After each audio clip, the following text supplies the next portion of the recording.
Hi everybody, today starts the polar unit. Okay, polar is a whole different kind of coordinate system. So what we've been doing is rectangular, that's just X and Y. What we're now gonna do is polar, which is R and theta.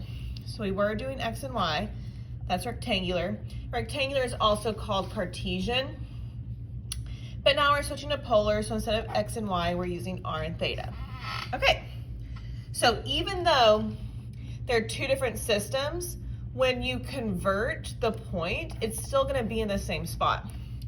So for example, if I'm gonna graph the point 1, root 3.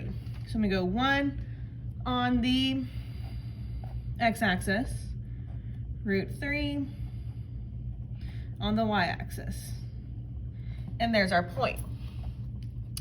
Now when you convert this to polar, it becomes 2 pi over 3.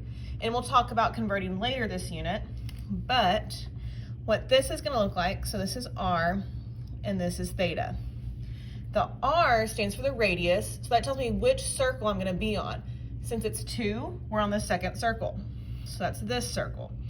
But now I have to figure out, if this is a unit circle, where is pi over 3? That's out here. So I'm gonna put my point right here.